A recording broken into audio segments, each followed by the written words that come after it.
Hari Raya Idul Fitri tinggal menghitung hari. Banyak warga di tanah air ini yang berbondong-bondong pulang ke kampung halaman masing-masing untuk bertemu dengan keluarga.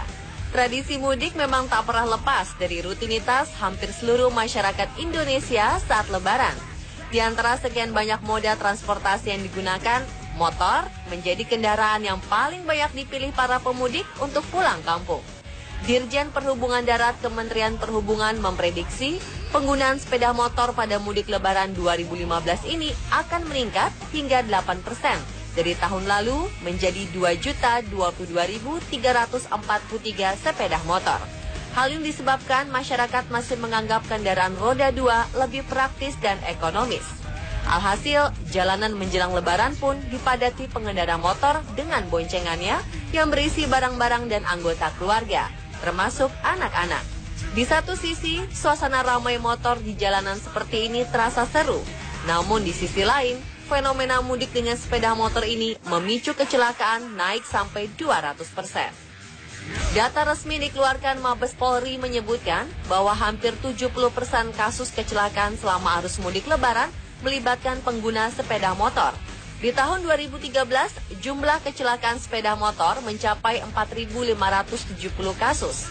Sedangkan tahun 2014 kemarin, jumlah pengguna motor saat mudik berkurang, sehingga jumlah kecelakaan pun turun menjadi 3.869 kasus secara keseluruhan, 163 kasus per hari, dan jumlah korban tewas mencapai 21 jiwa per hari.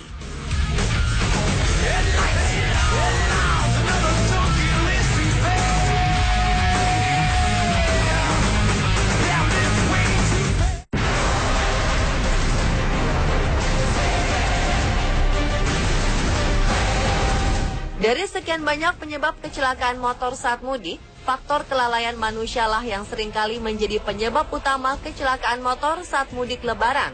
Di antaranya disebabkan oleh faktor keamanan dan keselamatan yang diabaikan para pengguna motor. Contohnya seperti yang terlihat di kawasan jembatan Suramadu ini. Beberapa hari jelang Lebaran, pemudik roda 2 yang melintasi jembatan tol Suramadu semakin ramai. Sayangnya, kebanyakan para pemudik yang berasal dari Madura ini mengabaikan keselamatan pribadi dan keluarga. Anak-anak yang membonceng tidak dilengkapi dengan helm. Motor juga dibebani muatan melebihi kapasitas. Barang bawaan yang berisi pakaian dan buah tangan semua diangkut dalam satu motor. Walau jelas berbahaya dan membahayakan keselamatan, pemudik motor tetap nekat.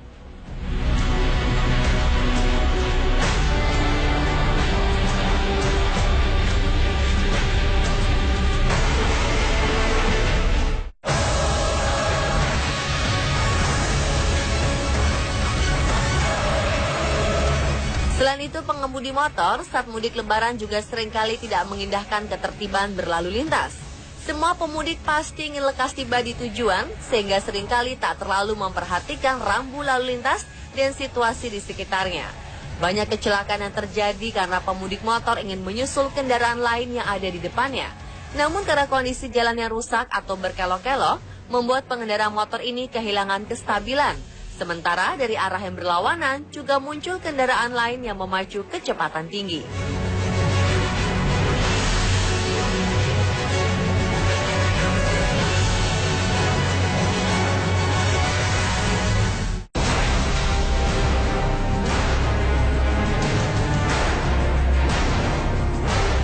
Kemudian situasi jalur mudik yang kadang membingungkan juga memicu bahaya yang cukup besar bagi para pemudik motor. Seperti yang terjadi di kawasan pertigaan Ketapel di daerah Tegal Karang, Kabupaten Cirebon ini. Lokasi ini merupakan titik konsentrasi petugas mengatur arus lalu lintas pemudik dari arah Jakarta yang akan memasuki tol Palimanan, Kanci, Pejagan maupun Palimanan, Cikopo. Titik ini menjadi rawan karena banyak kendaraan bermotor yang kerap salah jalur memasuki jalur tol. Pemudik perlu waspada dan memperhatikan rambu petunjuk jalan saat melintasi jalur Ketapel. Resiko pemotor semakin besar karena mobil pribadi dan angkutan bus yang diarahkan mengambil jalur kiri masuk pintu tol Tegal Karang. Juga banyak yang salah jalur, padahal rambu penunjuk jalan sudah terpasang.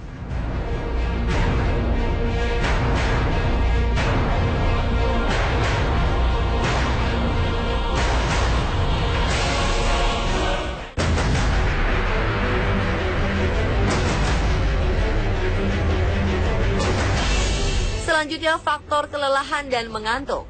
Motor sebenarnya bukan kendaraan yang dirancang untuk perjalanan jarak jauh.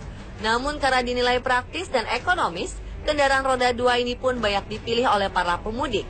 Meski demikian, selain memeriksa kondisi motor sebelum berangkat, para pemudik juga harus mempertimbangkan untuk melakukan istirahat secara berkala.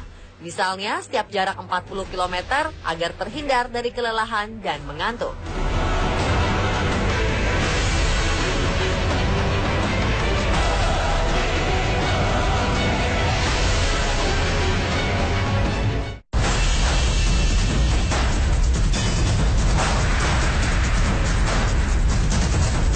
Salah satu bahaya lainnya yang mengancam para pemudik motor adalah faktor cuaca seperti angin kencang dan hujan. Berbeda dengan mobil dan kendaraan lain yang lebih tertutup, para pemudik motor tentu harus lebih ekstra berhati-hati. Terkadang masih ada saja pemudik motor yang tidak melindungi tubuhnya dengan pakaian dan pelindung wajah yang layak. Padahal perjalanan mudik ke kampung halaman berlangsung selama berjam-jam. Meski saat berangkat cuaca dalam keadaan cerah dan panas, namun cuaca bisa berubah kapan saja dan tidak bisa diprediksi. Angin kencang misalnya, yang paling sering ditemui oleh para pengendara motor. Dada merupakan bagian tubuh yang paling rentan terkena angin kencang. Bila tidak dilindungi dengan baik, maka dapat berpotensi terkena penyakit masuk angin, bahkan paru-paru basah. Untuk itu, gunakanlah pelindung tubuh yang baik saat berkendara sepeda motor. Angin kencang juga sangat berpengaruh pada kestabilan dan keseimbangan pengendara dan sepeda motornya, terutama bagi pengendara yang menggunakan sepeda motor berukuran kecil seperti sepeda motor bebek atau moped dan skutik atau skuter matic. Sepeda motor yang memiliki ukuran relatif lebih kecil ini dapat keluar dari jalur jalannya atau oleng dan terjatuh saat angin kencang menerpa. Bahaya lain adalah potensi bahaya dari benda-benda yang ada di sekitar jalan yang tertiup angin kencang, seperti papan reklame, umbul-umbul, dan pohon-pohon yang mungkin tumbang dan mengarah ke jalan sehingga memblokir atau menimpa siapa saja yang berada di jalan. Salah satu kasus menghebohkan yang pernah terjadi saat mudik lebaran beberapa tahun lalu, seorang ibu menggendong bayi di bonceng sepeda motor. Bayi tersebut diselimuti dengan rapat, berharap terlindung dari udara dingin dan angin kencang yang menerpa selama perjalanan. Namun tiba di tempat tujuan, saat selimut dibuka, sang bayi ditemukan sudah kaku dan biru. Tak diketahui kapan ia meninggal. Dalam dunia kesehatan, kasus bayi tersebut sering disebut sindrom kematian mendadak pada bayi atau Sudden Infant Death Syndrome atau SIDS. Bila orang dewasa saja bisa terkena penyakit masuk angin hingga paru-paru basah, apalagi anak kecil atau balita yang sistem pernapasannya belum matang atau bekerja dengan sempurna. Jadi, jika Anda mudik membawa anak kecil, tidak ada salahnya untuk sering mengecek kondisi mereka, apakah kedinginan atau tidak. Selain itu, tentu saja beri pakaian hangat yang membuat tubuhnya terlindungi dengan baik tanpa membuat mereka kesulitan saat bernapas.